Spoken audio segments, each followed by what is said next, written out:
तपाईले पनि सुन्नुभएको होला हिजो नेपालमा बजरङ दलले प्रोटेस्ट गरेको थियो। कन्टेक्स्टको लागि बङ्गलादेशमा ब्लेसफेमीको कारणले भएको रिसेन्ट हिन्दू किलिङको विरुद्धमा बजरङ दलले प्रोटेस्ट गरेको थियो। उनले बङ्गलादेशको फ्ल्याग जलाए र योसम्म भने कि यदि बङ्गलादेशमा हिन्दूहरू मारिन्छन् भने नेपालमा रहेका इमिग्रेन्ट बङ्गलादेशी इमिग्रेन्टहरूलाई पनि गाह्रो पर्न सक्छ भनेर। यो भनेको एउटा आई फर एन आई साइकोलोजीलाई दर्शाउँछ। यो कुरा पटक्कै राम्रो होइन। यसले बजरङ दलको मानसिकता देखाउँछ।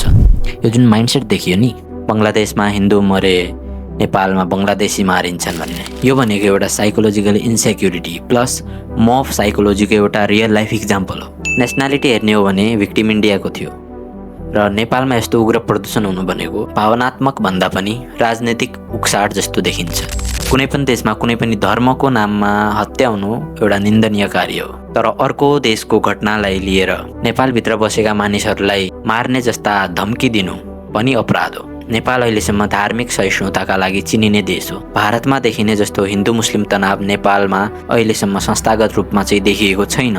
बाहिरको एजेन्डा र उग्र सङ्गठनहरू नेपालमा भित्रिनु भनेको साम्प्रदायिक द्वेष बढ्नु, सामाजिक सद्भाव बिग्रिनु, भविष्यमा हिंसात्मक द्वन्द्वको जोखिम बढ्ने जस्ता कुराहरू आउन सक्छन्। यस्तो सोचहरू आउने कारण एउटा सोसल आइडेन्टिटी थियोरीले पनि बुझाउने गर्दछ, जसमा मानिसले आफ्नो आइडेन्टिटी व्यक्तिगत अचिभमेन्ट्स भन्दा रिलिजन, ग्रुप वा नेसनमा बिल्ड गर्न थाल्यो भने उसले यस्तो सोच्न थाल्छ, if my group is under attack then I am under attack. अब यसपछि लोजिक त सबै बन्द हुन्छन् अनि इमोसनहरू एक्टिभ हुन्छन्।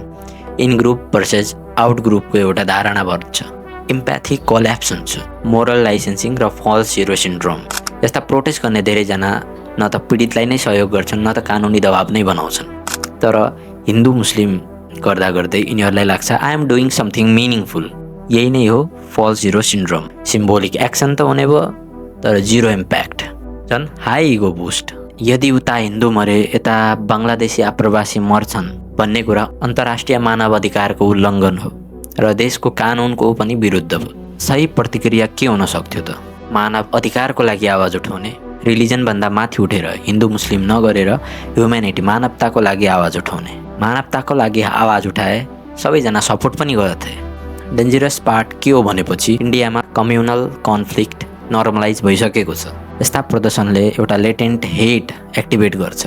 Ordinary religious difference political weapon बन्छ। सोसाइटी स्लोली रेडिकलाइज हुन्छ। कन्फ्लिक्ट सडनली चाहिँ आउँदैन, तर यो प्रोटेस्ट आइडेन्टिटी डिफेन्सको नाममा बिस्तारै उम्रिन थाल्छ।